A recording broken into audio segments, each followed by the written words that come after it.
I can't tell you who is morally just and right when it comes to religious global conflict spanning back several thousand years, for which it is impossible to reduce down to a single moment. I can tell you that Hamas flying into Israel and massacring civilians is abject evil, and it's wrong. From there, we get Israel's military response. We get escalation. Now, many of you may want to stand firm on one side or the other. There are many people on the left that are out protesting for Palestine, and many of these individuals cheering on Hamas. It's not an exaggeration, and it's not me being cute or biased. They're calling them resistance fighters. But let's separate that for a moment, and I'll tell you where this country is headed. This story from Fox News: McCarthy concerned of terror sleeper cells in U.S. amid Israel-Hamas war. Says speaker must prioritize border. Sure. It's a good point. Let's prioritize the border. But I'll tell you right now, my friends, it's not even technically sleeper cells. It is this country. I watched a video.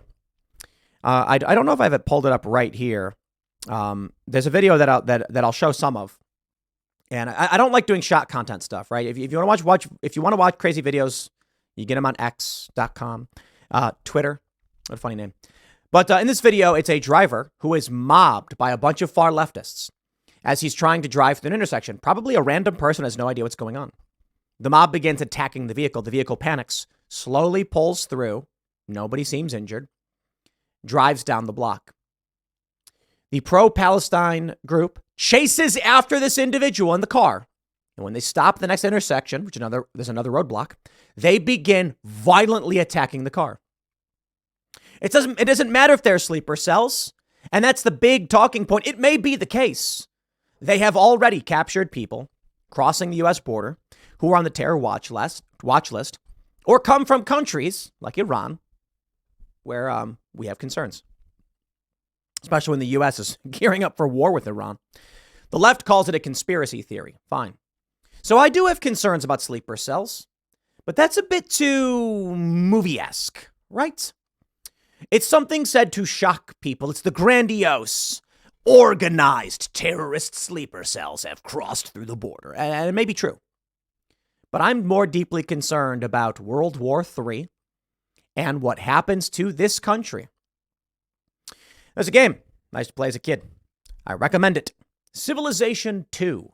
Yeah, I didn't start with 1. I wasn't that old. I'm not that old. But Civilization 2. In this video game, you build a civilization.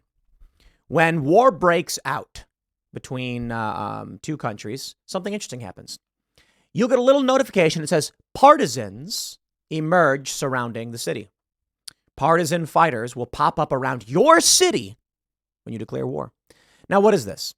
It's just me simply pointing out what video game developers already knew about history. The emergence of your own nationals as partisans taking up arms against you during a war. So as we talk of sleeper cells, and I say we must be concerned, understand what happens if World War III breaks out. It's not going to just be some faraway battle. It is not going to be a distant land where you hear reports on the news like it was with Afghanistan and I don't know what, Kosovo and Iraq, these other countries. No, these battles will be fought in your streets, near your homes. Your children will witness it with their own eyes. I don't think we get invaded. I don't think we're going to see a bunch of boats crash onto the shores of California and Chinese soldiers storm into this country, because behind every blade of grass lies a rifle, a gun. No, I think what happens is far left groups who have deep sentiment and ties to these foreign countries and these far left extreme organizations, they'll take up arms against us and everybody else. I'm sorry, I just don't think it's wrong. Now, I don't know for sure, but the emergence of civil war in this country, as I've long brought up, is, I believe, the path that we're on. And we may be in based on fifth generational warfare. You know, I was talking to some friends about this guy. He went by Ricky Vaughn, I think it was, on Twitter. Posted a meme, said text to vote. And they're locking him up for it. A woman who was a Democrat who did the same thing, no charges. A similar thing, you know, same, similar, whatever. She also tweeted text to vote and no charges. And I'm asked, why is it happening? And I said, why is it that the right-wing person goes to jail and the left-wing person doesn't? Because you're in a civil war.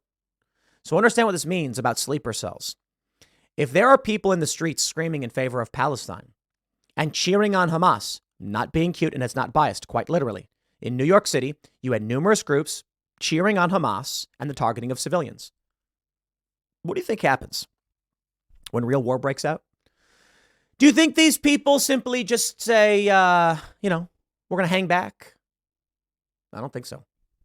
First, let's read about these sleeper cells. Former House Speaker Kevin McCarthy warned Sunday of potential terror sleeper cells in the U.S. amid the Israel-Hamas war, throwing support behind Rep. Tom Emmer for his old job. It's going to be an uphill battle, and they're talking about the speakership I don't care about. In this tweet, Mario Nawfal says, breaking, Hamas could be entering through U.S. border. According to an internal memo, federal officials are warning that members of Hamas, Palestinian Islamic Jihad, and Hezbollah could be entering the U.S. through the southern border. It's from the Daily Caller's News Foundation. And you have this image. It's an actual memo, internally released, San Diego field office, warning foreign fighters of Israel-Hamas conflict may potentially be encountered. What does this say? Be encountered. Yeah, there's a weird writing. At southwest border. That's right. Many people say, I don't care. And this is the warning I give to you. I've met many people who say, I used to watch your show, but I just can't watch politics anymore. Okay. Tell me what your plan is when someone comes to your door armed. What's your plan? I don't know that what happened in Israel happens here. I do know that I can show you videos of leftists and pro-Palestine groups physically attacking people. That's weird, right? When I watch these pro-Israel rallies, I don't see these pro-Israel people beating anybody, smashing car windows and chasing people down the street and throwing firebombs or anything like that. Don't get me wrong, there's violence. There is. There are videos of pro-Israelis calling for the killing of Palestinians. There are people who are saying they want to glass Gaza. It's awful stuff, okay? Awful. We want no violence. Trust me on this one. But I wonder. When Israel had a press conference, and they released some of the footage that they recovered from these Hamas fighters. And they asked the question, why are these fighters wearing GoPros? It's because they're proud of what they've done. Some of the videos I've watched, some descriptions I've read, I'll tell you this. The videos I've watched, it's definitive. A car driving down the road, they killed the people driving the car. That's it. They don't care. Civilian vehicle driving slow. And these men approach and just execute the people driving the car. For what reason? Because they're settlers. In one video, reportedly, this one I have not seen, Israel played the video, and a reporter for Unheard, and I trust Unheard, said that Hamas fighters break into a house, killing a man in his underwear, while the children scream, "Daddy's dead." They then take these children who are screaming and crying and drag them away. In one video, reportedly, a reporter from Unheard says, after a Hamas fighter kills several civilians, he then he calls his father and says, "I want you to be proud of me, father. I've killed 10 Jews." Nightmarish, evil, and horrifying. People don't understand. They really don't. I will not pretend to have witnessed anything to that degree. I can only tell you that I fear it. And what a situation like that would be like. Driving down the street, minding your own business, when men with guns walk up and just unload their rifles into your vehicle and you. That's the nature of war. To get a phone call from someone saying, an area of your hometown has been taken over by extremists who are cheering for the death of your family. I'm sorry your mother and your brother were killed, is the message many of these people are receiving. And so I can certainly understand the anti-war sentiment coming from many people who even work for me. And I respect the anti-war sentiment. The conflict that we are seeing right now could lead to World War III. And I can say this. There are many people calling for a ceasefire. Many people are disingenuous. There are many people calling for pulling the funding from Israel. Disingenuous. These leftists that are calling for a ceasefire now, that many of them pro-Hamas, are doing so because they want to be able to attack Israel and then have Israel's hands tied so they can't respond. Now, I'm not in favor of these mass bombing campaigns. I'm not in favor of collateral damage, but I don't have the answers for you because I don't know what you should or should not do. I can only tell you that this is a fact. Israel's response is part of a war that could lead to World War III. What's the argument? Hamas attacks Israel. Israel can't do anything because it could lead to World War III. Sorry, I have no answer for you. I can neither condemn nor condone. I fully expect that when someone is attacked, they defend themselves. The left argues that Israel is an occupying force colonizing the region and stealing the land from Palestinians. It's like, dude, I'm sorry. This happens all over the world all the time and is happening in tons of other places. I don't want to see World War III. From the Post-Millennial, chaos ensues as anti-Israel protesters clash with police in Brooklyn streets. At least 19 arrested. I wonder if I have this video here. Andy No reports, a driver was mobbed at the Palestine Direct Action in Minneapolis that shut down the roads on October 22nd. The driver desperately eventually drove off, but was pursued by the mob. Since George Floyd died, Minneapolis leadership tolerates violent leftist riots. I want to show you. You can see the vehicles here. Nobody's injured. Okay. Calm down, YouTube. I don't like showing shock content because I think people who are pursuing that want to see it. And I respect if you do. You want to understand what happened. You can get it on X. You can find it on Andy No's page. I'm here to comment and provide my thoughts on it. But I will show a bit of this. And you can see the vehicle surrounded by individuals. It's going a mile an hour, if that. It's inching forward. It stops. One car moves out of the way. The car then begins to inch forward again. You see this car moves. This car backs up. Eventually, the car in white speeds off. I'll play this portion for you. You can see here, as the vehicle is already pulled up to a different intersection, people are pursuing and chasing full speed. In fact, even people on mopeds, it appears, and motorcycles chase after a vehicle that did nothing, that hurt no one. Chasing full speed after it, they begin attacking it.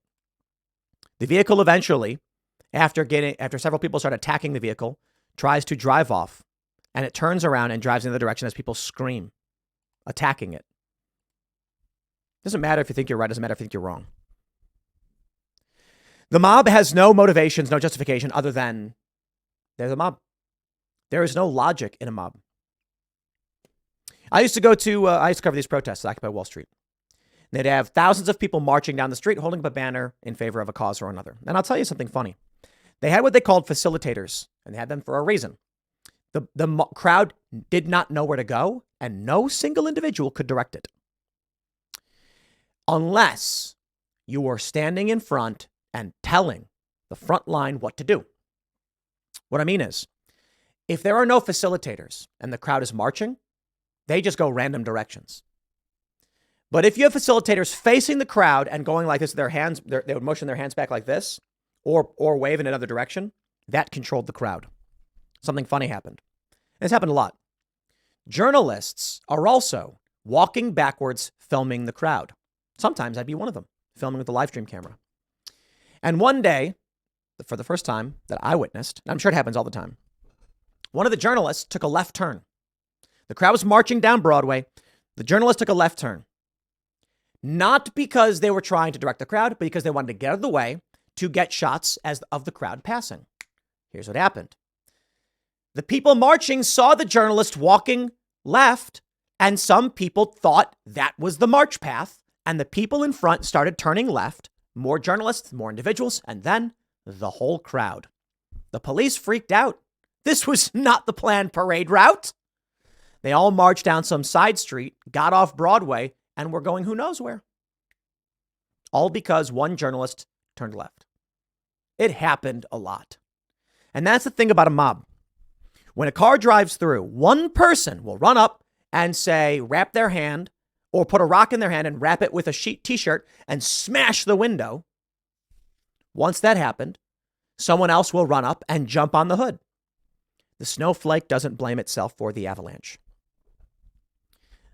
These pro-Palestinian riots, or whatever you want to call them, it doesn't matter if you agree or disagree. When the far left mob is in line with something, this is what you will get. Doesn't matter if it's a rock concert or the Super Bowl victory or whatever. If there is a mob and they're getting violent, all it takes is one snowflake to prime the avalanche, and then not a single other snowflake takes responsibility for it. There's nothing the police can do. I saw another video where people were like singing some song, like Hands on Your Knees or something, and they're surrounding a bus and jumping up on the bus and just dancing. There's no political cause here, but they're acting up. Fortunately, not super violent. Barry Weiss reveals sickening anti-Semitic graffiti outside the Free Press offices. Why would this happen? Why would someone write this? This looks like in their building. Wow. Barry Weiss says, this was scrawled outside of our offices this week. If the anti-Semites who did this think it'll intimidate me and the journalists of the FP, they don't know me. They don't know us, and they have no idea what we stand for. No, I don't think they wrote this to intimidate you, Barry. They wrote it as a slapping a sticker on a wall. It is an assertion of presence. In skateboarding, we do this thing where we'll have a wall ride. It's exactly what it sounds like. It is a transition that goes up to a wall, and you ride on the wall vertically and then come back down and land on the ground. You've seen half pipes, right? Well, when the wall ride goes up 30 feet to the ceiling, people like to go as high as they can and slap a sticker. That's them saying, I did it. That's how high I got. What they're doing to your offices is letting you know they got there, that their presence be known. You can call it intimidation or whatever. I don't think they're trying to intimidate you. I think they're trying to pound their chests and assert authority in an area, whether you care or intimidated or not. They're trying to tell you that they are there. I don't know that it's like they're like, I hope this scares them or anything like that.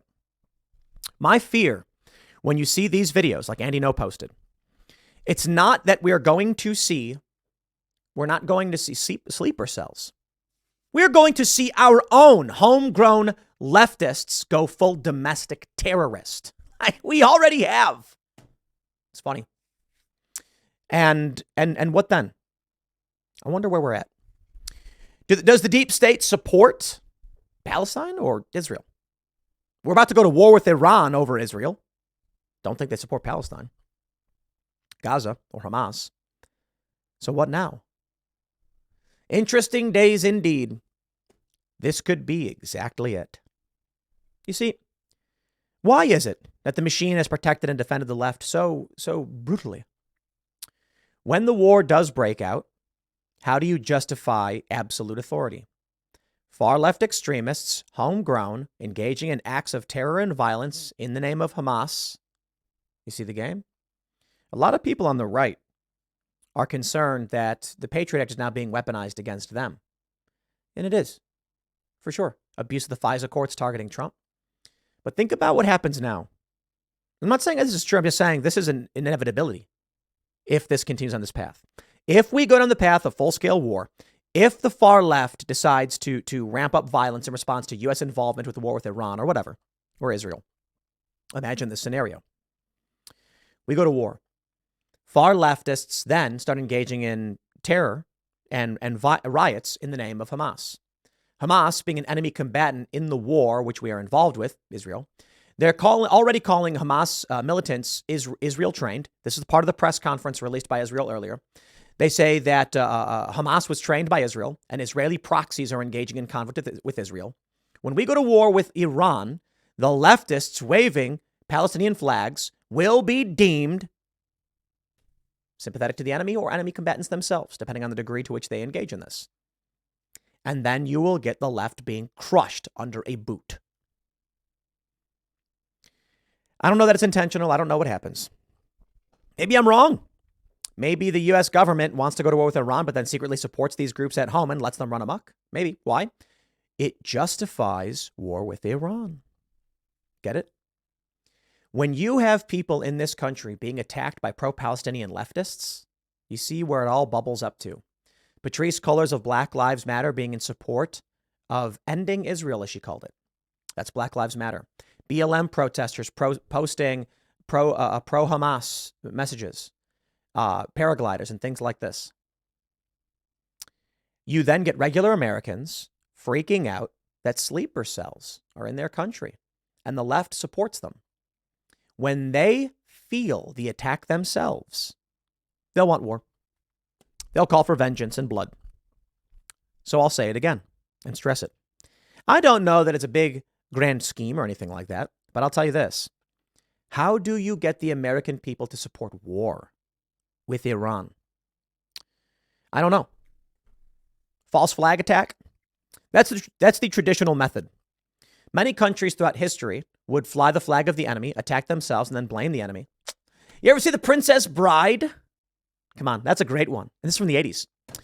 The plan was to kidnap Princess Buttercup and frame Gilda so that, I don't know the name of the country they're in, could go to war with them because the princess was captured, right? False flag attack. Prince Umperdink hired the bandits himself. Fezig and Inigo Montoya and Ficini. What a great movie, right? But that, my friends, is the nature of a false flag. Small scale, kidnapping one person, public official. Yes. But I don't know exactly how it goes down, but I can tell you. If the far left with Palestinian flags attacks regular people, and Republicans and Democrats, because Democrats are coming out right now as well opposed to this, and they all say, these people are in our backyards and they're attacking us. We must stand firm. What happens? Cities locked down. You get your social credit scores. You get your mass surveillance state, and you get World War III with the deep state able to go to war with Iran as the American people scream, begging to put an end to it. If far left extremists waving Palestinian flags attack regular people as they're starting to, regular people are going to find themselves more aligned with Israel and then against Iran. Just a thought. I don't know for sure how this plays out. I'm not psychic. But if, yes, that's where we'll end up. Now, I don't know, man. They're saying there are sleeper cells. There's a fear of terrorists, and I think it's true. But I think you should consider, as the left has begun to riot, and they have, in favor of Palestine, with many in favor of Hamas, not all of them, I draw that distinction, it will come to your back door. And these things are terrifying. It's happening in Minneapolis. You're a random person. So all those people who think if I keep my head down, I'll remain safe, you're wrong. You're wrong. They'll come to your house, they'll see your American flag, and they'll say, why aren't you flying our flag? And you don't want to live that way. These leftists don't either, but they will because it's what they're fomenting. But I'll leave it there. Next segment's coming up at 4 p.m. on this channel. Thanks for hanging out, and I'll see you all then.